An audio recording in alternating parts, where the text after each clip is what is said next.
We are taking a closer look at the Moscow murder investigation as police, the FBI, and Idaho State Police investigators all search for a suspect in this case.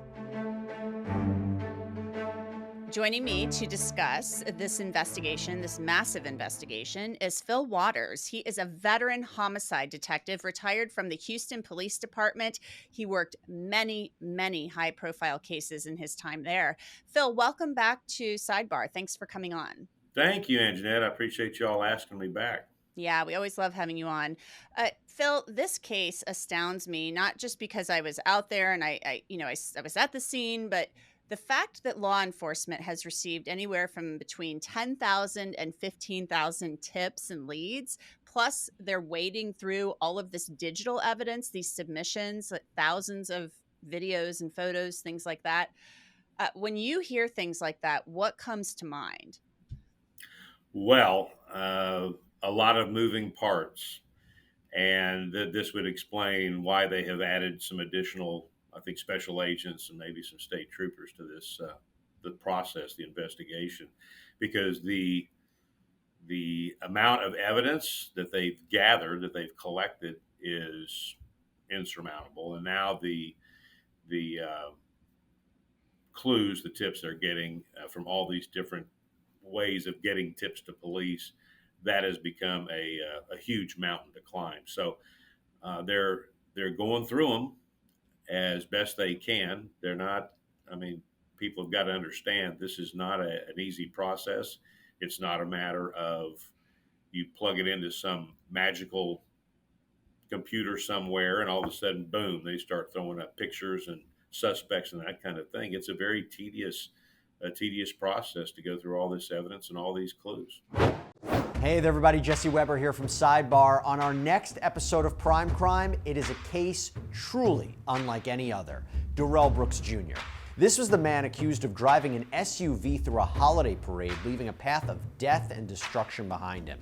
Not only do we examine the footage from that day, but also the trial, where we saw things that no one could have predicted. Since he want to make a record and not be accurate, so let's be accurate on the record since you think you know so much. I'm also told that he is threatening to throw and break items. I need to take a break. This man right now is having a stare down with me. Tune into Prime Crime on Friday, December 23rd at 8 p.m. Eastern on the Law&Crime Network. And you have to really build the case. When you don't have an obvious suspect, you're literally starting, it's like the foundation of a house. This is kind of how I envision it. You're starting from the ground up. You're getting in results. You're doing interviews. When I say results, test results from the lab and things like that. Maybe some digital evidence or cell phone information from social media accounts, things like that. So you're kind of like building the case. You can't just go out and nab somebody. I guess you could, but they keep saying they want a conviction. So talk to me about how that process unfolds. Well, at the beginning of a case, when you get to the scene and so forth, we've already talked about, you gather all that evidence and you let the evidence lead you where you need to be. So there are going to be rabbit trails, especially in a case like this. I mean, this is just the nature of the beast. But that's a great example that you used about building a house. I talk about as a huge jigsaw puzzle. And if I may be dating myself now on talking about jigsaw puzzles, but when I was growing up, we had my mom used to get these 500-piece jigsaw puzzles and throw them on the kitchen table. And what's the first thing you got to do? You got to turn over all the pieces and see what you have laid in front of you. Then the next thing you do is you build the framework, and then you start putting the pieces into the place within the frame. And there are many times that when this investigative process begins, that's what they're doing. And so, and the scene will dictate the complexity of the investigation from the beginning. And of course, in this case, we've said over and over again, it's very complex.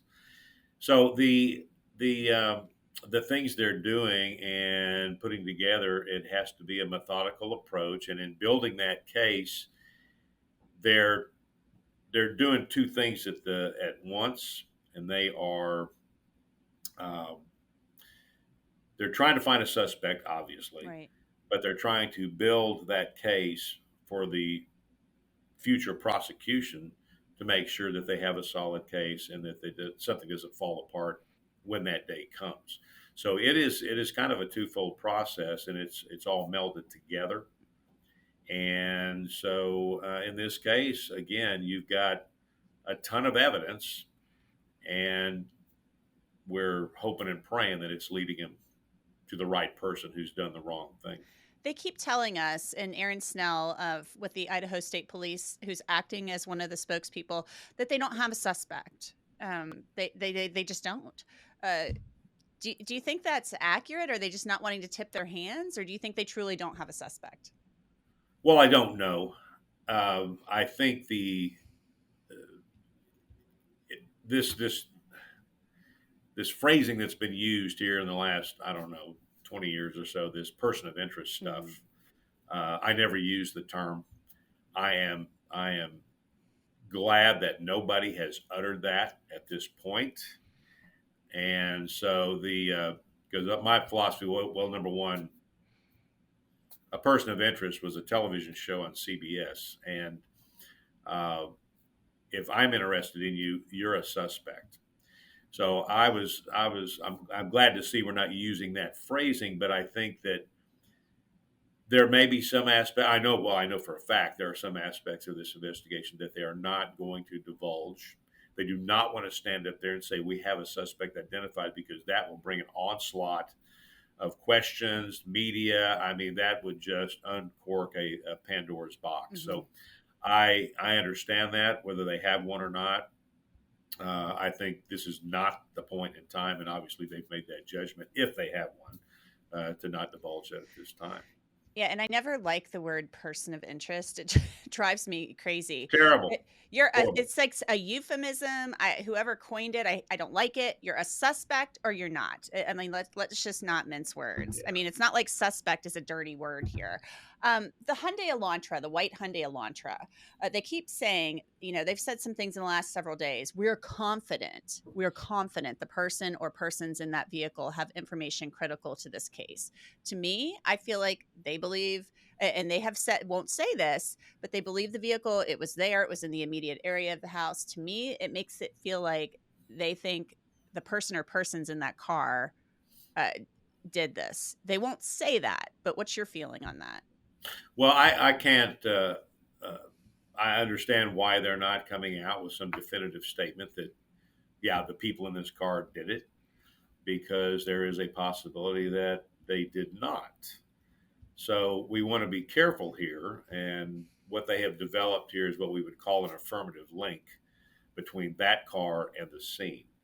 And they do feel like it is important enough that whoever was occupying that vehicle at that time of the morning, that would be a very important interview to conduct. So I am completely in agreement with the wording that they're using and the way they're communicating it. And having said that, I would say, just to make a comment, I think the communication between law enforcement, the media, and hopefully the families, I think, has gotten much, much better. They've had to learn the hard way about how to communicate with all those different faculties in this thing. So I call the search for this Hyundai Elantra the needle in the haystack. They've ruled out one that we know of, the one found in Eugene, Oregon the other day, the Hyundai. They still have 21,999 other vehicles they're sorting through. How big of a task is that? Well, it's a huge task. I know I think I've talked about it here before, where I've been involved in that kind of an investigation, where we had a snapshot off of a video of a suspect vehicle, and it turned out to be a rental.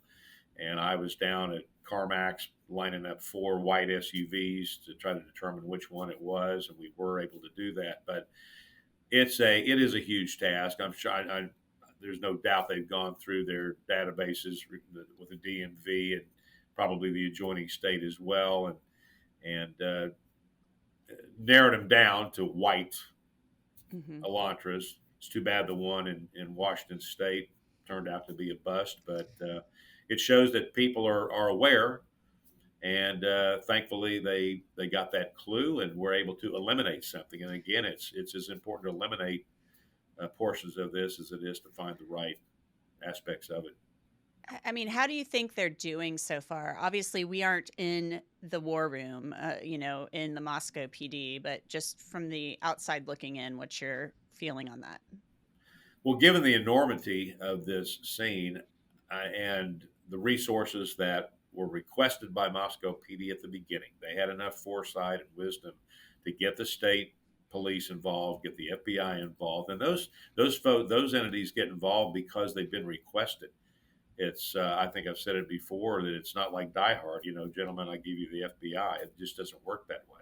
So I think at this point in time, they've gone out to the scene again.